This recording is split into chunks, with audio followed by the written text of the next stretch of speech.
Defence Australia must take immediate steps to establish drone warfare schools for the Australian Army. Drones are playing a vital role in the Russia-Ukraine war, where battles are being won by whichever side has superior drone technology. As the war transitions into its next phase, the Russian military has begun a new offensive operation, and Ukrainian forces are assuming a defensive posture. Thank you, and welcome to this channel. If you're new to this channel, please subscribe and click the bell icon to receive a notification when new content is released. At this juncture, Ukraine appears to hold the upper hand in drone warfare, which has allowed them to thwart this new Russian offensive effectively by simply utilizing commercial hobby drones to expensive $200,000 Sea Baby drones and $300,000 Beaver drones. Drone warfare. Regardless of how expensive body armor you wear, how modern is the soldier's training? People are duct-taping grenades to drones to use them as weapons.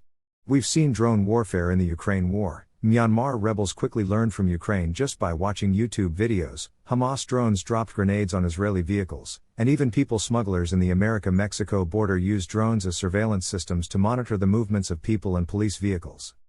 Ukraine used $500 first-person view, FPV, drones in the towns of Bakhmut, Kupyansk, Krokhmalne and Avdiivka in the Donetsk oblast and killed thousands of Russian soldiers.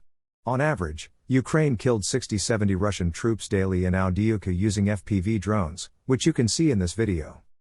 Ubiquitous drones and other technologies make it possible to track any troop movements by either side in real time, making it all but impossible to hide massing forces and concentrations of armored vehicles from the enemy. That same surveillance then makes sure that forces, once detected, are immediately hit by barrages of artillery rounds, missiles, and suicide drones. Sustaining any attempt at a breakthrough has become a most difficult proposition. The nature of the physical terrain can make or break an attack.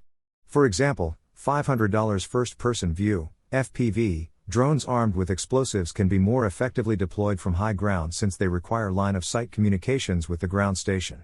Otherwise, there could be a loss of communication and even a loss of the drone. Australian Army's Drone Warfare School. Drone warfare created new challenges for the Russian Army and other European, Australian and US armies.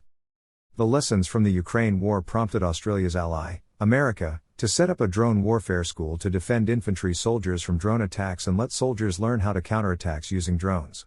The US Army has opened a school to teach American troops how to defend against drones.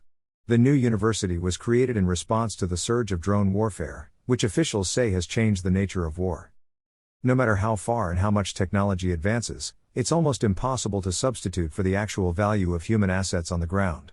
Human intelligence and human assets, both in terms of actual intelligence officers feeding you information. Hence, the time has come for the Australian Army to embed drone warfare training for all frontline infantry and special forces personnel to protect them on the battlefield. Australia has multi-million-dollar drones such as the MQ-4C Triton remotely piloted aircraft system, a high-altitude aircraft used for maritime patrol and other surveillance roles. We are not talking about MQ-9 Reaper or MQ-4 Triton here. Multi-million-dollar MQ-4 and MQ-9 drones do not kill thousands of troops, but the mass use of $500 FPV drones kills thousands of troops. Anti-drone system. Australia produced a Slinger anti-drone system, but Slinger is a vehicle-mounted anti-drone system, not in mass production. This Australian-made system effectively counters modern drone threats with a single, lethal shot. Australian Army needs a handheld anti-drone system used in the Ukraine war to counter drones and can be carried in soldiers' backpacks. Experts at Global Defence Corp strongly urge Deputy Prime Minister Richard Marles to take imminent steps to create drone warfare schools for the Australian Army's frontline troops and special operatives. Thanks for watching. Thanks for visiting this YouTube channel. Visit globaldefensecorp.com. Follow us on Twitter, Facebook, Instagram, LinkedIn, YouTube, and TikTok.